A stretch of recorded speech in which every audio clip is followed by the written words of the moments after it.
What up guys, une petite vidéo différente aujourd'hui, le style vlog est de retour, donc on recommence les vlogs de réparation. Et la raison pour ça c'est parce que je viens de m'acheter une nouvelle caméra, comme vous pouvez voir peut-être par la qualité de l'image. Puis c'est une caméra avec un petit écran qui se flippe, donc c'est vraiment beaucoup plus facile de faire des vlogs. Moi je trouve personnellement que c'est plus facile à faire des vidéos comme ça, puis je trouve aussi que c'est un peu plus authentique comme style de contenu. Donc vous pouvez vous attendre à avoir beaucoup plus de vlogs sur la chaîne prochainement. Donc comme vous savez, moi j'ai la FSON Super Racer, c'est ma dernière imprimante que j'ai reçue. Puis overall j'ai été quand même assez content par la qualité d'impression de cette imprimante là, mais c'est une imprimante qui peut imprimer très rapidement, puis moi personnellement j'ai pas été capable de la faire imprimer aussi rapidement que j'aimerais.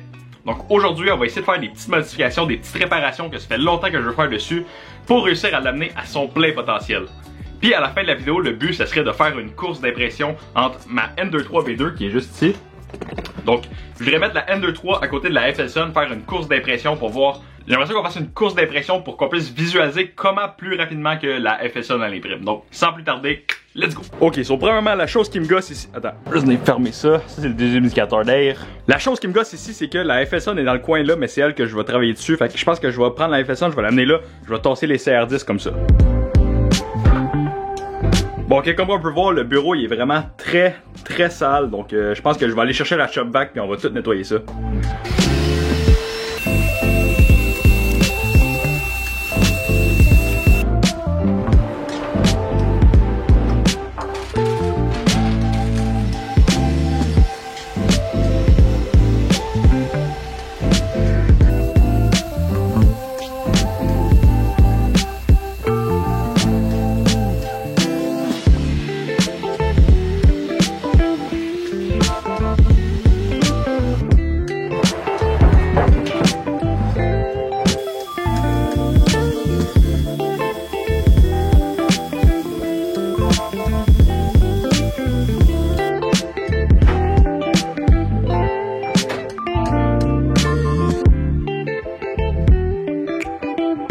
Bon, j'ai fini de clean up, la shop est immensément plus clean, maintenant c'est le temps de travailler sur la FSON.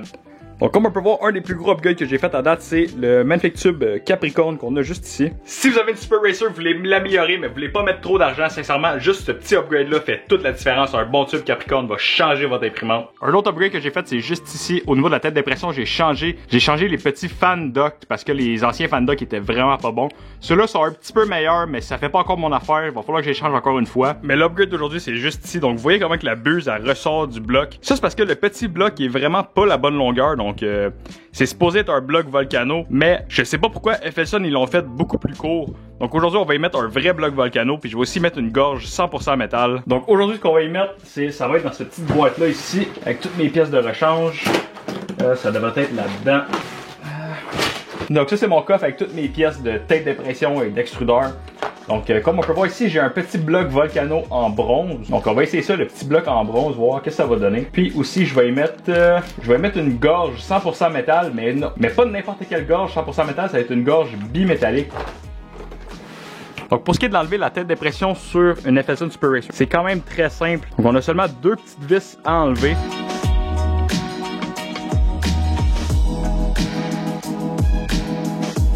Bon, j'ai enfin réussi à enlever la tête d'impression, c'était dur à faire avec la caméra. Mais ici, on a notre petit radiateur et on a notre bloc chauffant ici qui tient. Là, j'ai fait chauffer le bloc chauffant, fait qu'il faut que je fasse attention pour pas me brûler. Pour ce qui est de la nouvelle gorge, quand on la rentre, on peut voir qu'elle rentre pas à 100%. Ça fait un peu chier parce que c'est une gorge de grandeur assez standard. Donc c'est vraiment le radiateur qui a pas les bonnes dimensions. Ça fait vraiment chier. C'est quand les compagnies essayent de faire des clones de pièces comme ça, ils n'ont pas nécessairement les bonnes dimensions, puis bien souvent ils se trompent. Là, j'aimerais ça mettre un vrai bon radiateur d'un E3D V6. Mais le problème qu'on a ici, vous voyez le petit collet qu'on a. On a un petit collet là, c'est pas en focus cette histoire-là. Donc vous voyez le petit collet ici. Généralement les E3D V6, on les tient par le collet comme ça. Puis c'est comme ça qu'ils sont tenus, puis c'est comme ça qu'on imprime. FSON, ils ont dit non. Le standard du collet que absolument tout le monde utilise, on fera pas ça. Nous, on va faire des trous dans le radiateur, puis on va mettre des vis. Il n'y a absolument aucune imprimante, aucune manufacture qui utilise ce système-là. Donc, si vous voulez changer votre tête d'impression sur une FSON, il n'y a vraiment pas grand-chose que vous pouvez faire. Donc là, on a notre petit bloc qu'on veut changer. Donc, qu'est-ce qu'on va venir faire? On va venir lousser les 7 screws, on va éteindre l'imprimante, puis ensuite de ça, on va être capable de sortir les éléments chauffants et le thermistor. Moi, j'ai des petits gants thermiques pour m'aider à faire cette tâche, mais la chaleur finit quand même par passer au travers au bout d'un moment, donc je vous conseille pas de garder votre main sur votre bloc chauffant trop longtemps, même avec un gant. Donc là, tout est dévissé. Donc là, avant de sortir l'élément chauffant et le thermistor, c'est très important d'éteindre l'imprimante, parce que sinon, votre imprimante va continuer d'essayer de faire chauffer le bloc, même si le thermistor il est plus à l'intérieur, puis ça pourrait faire des petits problèmes. Aïe aïe, asti, c'est chaud. Donc notre petit élément chauffant, il est pas très beau, je vais essayer de le brosser un peu. Ok, il va avoir besoin d'un nettoyage un petit peu plus profond. Je vais faire ça hors caméra parce que ça va être juste trop dur à filmer. Ok, là j'aimerais qu'on regarde un peu nos deux blocs d'impression. Donc vous voyez le bloc d'impression qui venait sur la machine, on a vraiment une grande espace parce que le bloc il est pas assez long. Maintenant, je vais vous montrer un vrai bloc Volcano, puis vous allez peut-être être choqués parce que le vrai bloc Volcano, il est beaucoup plus long. Ben, beaucoup plus long. Vous voyez, comme c'est chaud encore, ça, cette affaire-là. Donc, vous voyez le vrai bloc Volcano, comment il est plus long que l'ancien. Et ça vient combler cet espace parfaitement. Donc, ça, c'est un petit peu de la merde, si vous voulez mon opinion. Je sais pas pourquoi ils ont fait ça, sincèrement. Tu sais, même s'ils n'ont pas les plans officiels pour faire un clone de bonne qualité, t'achètes un vrai E3D V6, tu prends tes propres mesures, puis tu devrais avoir de quoi qui a de l'allure, là. Ben là, regardez ça, comment c'est beau. Un beau bloc en bronze, comme ça. C'est la première fois que j'achète ça. J'ai bien hâte de voir ce que ça va donner. J'aimerais aussi porter à votre attention la différence entre l'ancienne gorge, celle-là ici, et la nouvelle que je vais mettre à l'intérieur. Donc, la gorge, c'est la partie qui connecte le bloc chauffant au radiateur. On peut voir ici qu'il y a un espace pour que le tube de PTFE vienne jusque dedans le bloc chauffant avec celle-là. Ça, c'est un type de tête d'impression qui est quand même utile pour imprimer du PLA, parce que le PLA requiert des températures qui sont pas si élevées. Mais quand on commence à monter dans le PETG, ABS, ASA, on a des températures beaucoup plus élevées au niveau du bloc chauffant. Donc, le tube de PTFE qui vient rentrer dans le bloc chauffant, des fois, à ces températures-là, ça peut se déformer.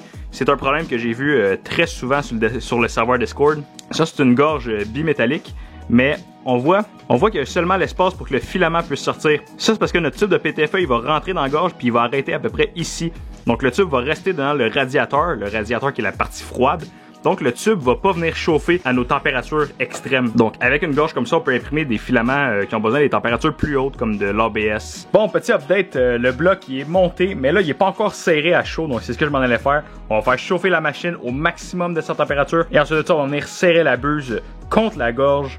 Donc, vous voyez le petit espace entre la buse et le bloc. Ça, c'est très normal comme espace, c'est ça qu'on veut. Parce que si vous serrez la buse contre le bloc, ça se peut qu'il y ait un petit espace entre votre gorge et la buse, puis ça sera pas bon. Donc ça, c'est très bien. Donc la buse est déjà à côté contre la gorge. Maintenant, il reste juste à la faire chauffer et à la serrer. Bon, maintenant, il va juste rester à réinstaller la petite tête d'impression dans son casing, puis de lancer une impression pour tester le tout. Aussi simple que ça. Bon, maintenant qu'on a notre beau bloc bien doré, tout prêt à être testé, la première chose qu'on va faire, c'est qu'on va faire chauffer l'imprimante, puis je vais essayer de faire passer du filament au travers. Si on réussit à avoir du filament qui passe au travers ensuite de ça, je vais essayer d'imprimer quelque chose. Le filament sort avec aucun problème, donc maintenant on va imprimer un traditionnel Benchy. Bien évidemment, j'ai oublié de refaire la calibration de la première couche. Ben oui, je change la tête d'impression, je recalibre pas la première couche, un petit peu cave de ma part.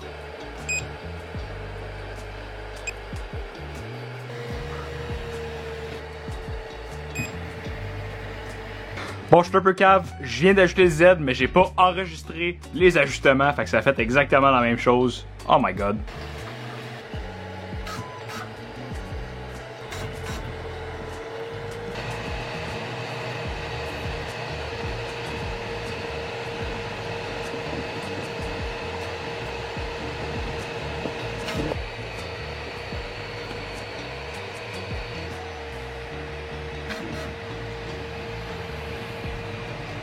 Bon, le petit Benchy il a fini d'imprimer, mais on a des petits problèmes ici, des problèmes d'extrusion.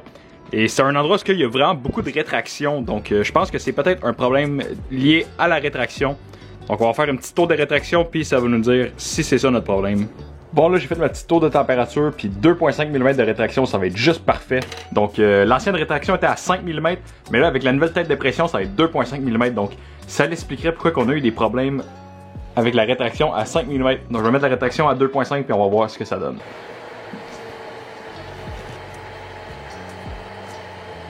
Donc, petit update, vous voyez, on a le Benchy qui est imprimé avec 3.5 mm de rétraction à 50 mm par seconde. Puis, on a vraiment un super beau résultat. Donc, on a aucun stringing, aucun petit problème d'extrusion comme qu'on avait vu juste ici. Donc, ça, c'était avec 5 mm de rétraction. Puis ça, c'était avec 3.5 mm de rétraction. Et ça a complètement éliminé nos problèmes d'extrusion. Donc, maintenant, je vais essayer de craquer la vitesse un peu. On va essayer de mettre ça beaucoup plus vite. Puis on va voir le résultat que ça va nous donner avec le nouveau bloc.